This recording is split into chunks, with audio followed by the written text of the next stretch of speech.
Hey everyone, welcome to section 1.4, and in this video we're going to be talking about decimals, and specifically we're going to be talking about rounding decimals, which is super exciting. So just to make sure we're all understanding, decimals are a way of writing fractions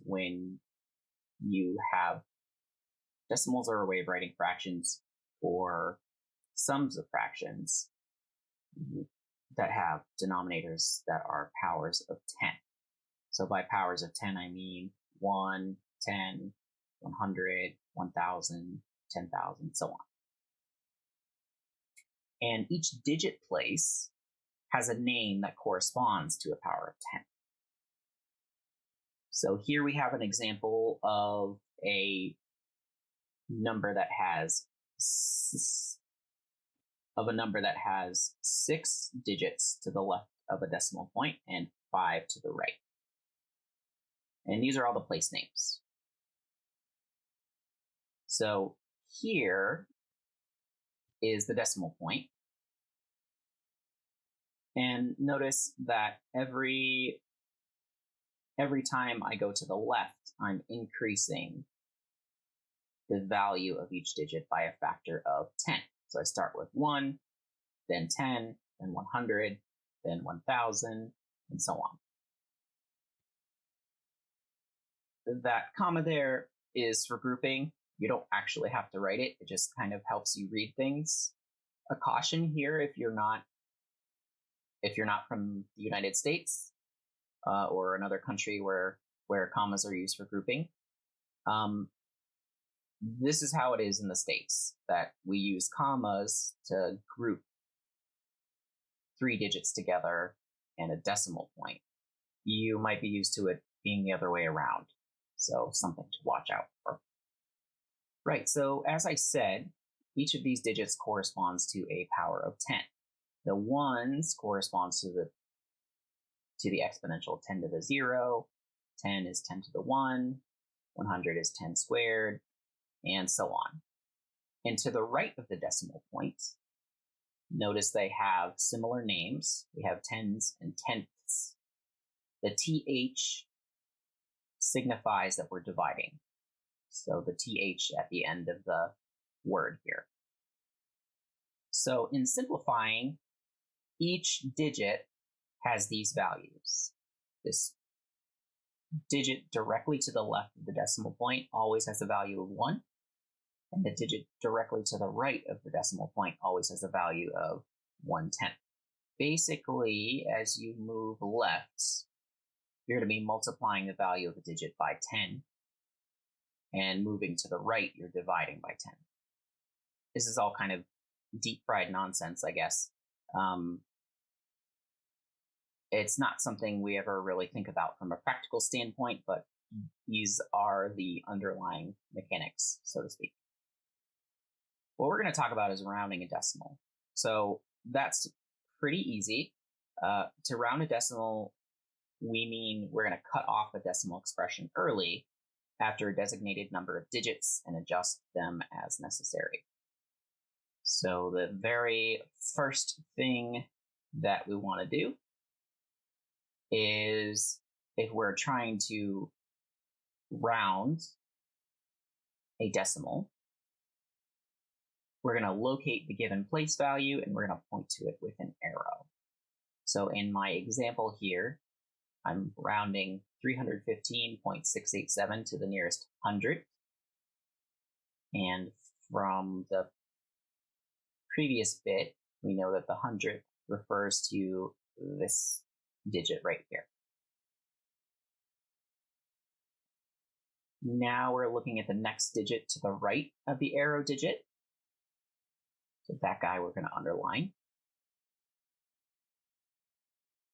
And what we want to do is ask ourselves, is the underlined digit 5 or greater?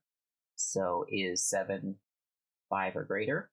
I'll give you a minute to think about that. So if the answer is yes, we're going to add 1 to the arrow digit. And if the answer is no, we don't change the arrow digit. Obviously, since our underlined digit is 5 or greater, we're going to be adding 1 to the arrow digit.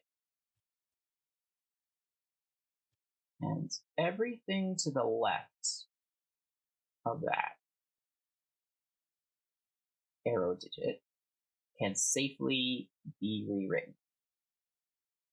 Next, we're going to completely rewrite the number. And these are the rules that we're going to be following. So any digit to the right of the arrow digit and to the right of the decimal point should be deleted. Okay. That includes the underlined digit from before. Any digit that is to the right of the arrow digit but is left of the decimal point isn't going to get deleted, but it's going to be replaced with 0. So this is a kind of long-winded way of writing down the process, which is actually very short. So let's look at some examples. All right, so we want to round 18.379 to the nearest 10, 1, 10th, and 100. In all 4 of these, I want to locate which digit I'm referring to. The 10 digit in A is referring to the 1.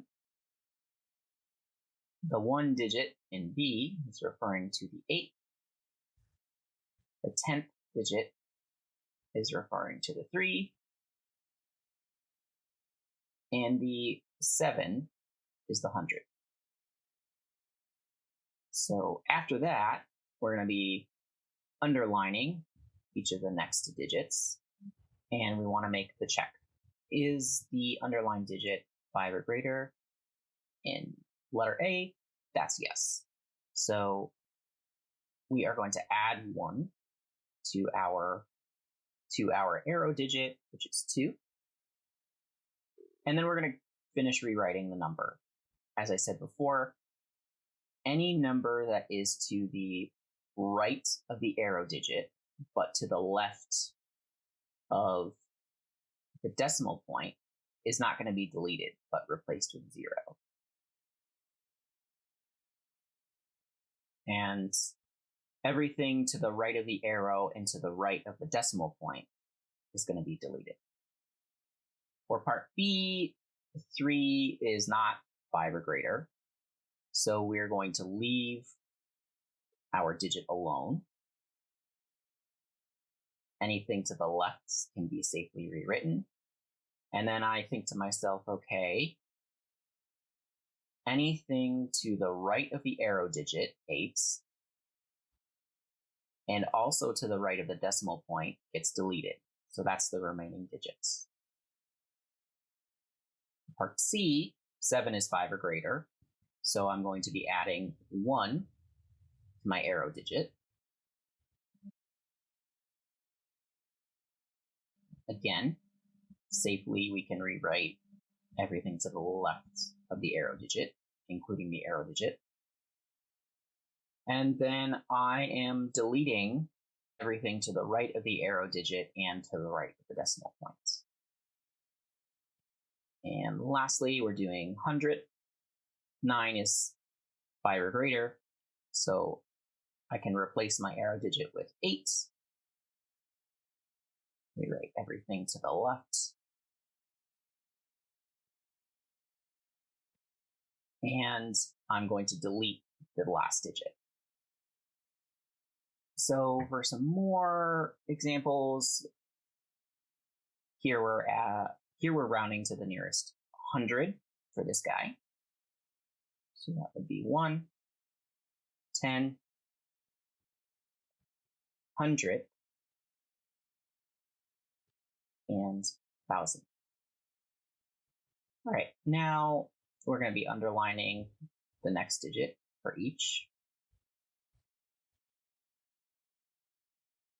Oh, and when we get to D, there is no next digit.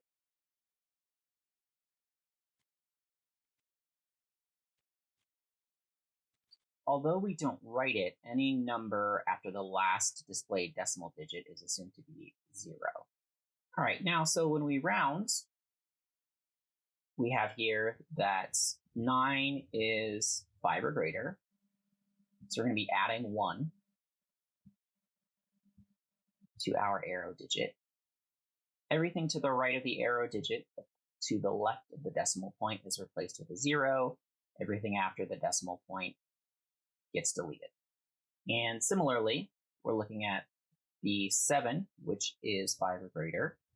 So we're going to add 1 to our arrow digit. Since it's 9, when we add 1, we get 10. So in traditional addition, we carry the 1, and that's exactly what we're going to do here. We carry that 1 to the next digit. Everything to the right of the arrow digit, but left of the decimal point, is replaced with 0, and everything after the decimal is deleted. For C, the underlying digit is 8, which is greater than 5. So I'm going to add 1 to 5, my arrow digit, and then rewrite everything to the left. And everything after my arrow digit, since I'm past the decimal point, gets deleted. And finally, this last decimal, I'm rounding to the thousandth. The underlying digit is 0, which means that I'm not going to change the 1000th digit. So actually, this number stays exactly the same. And that would be it for rounding decimals.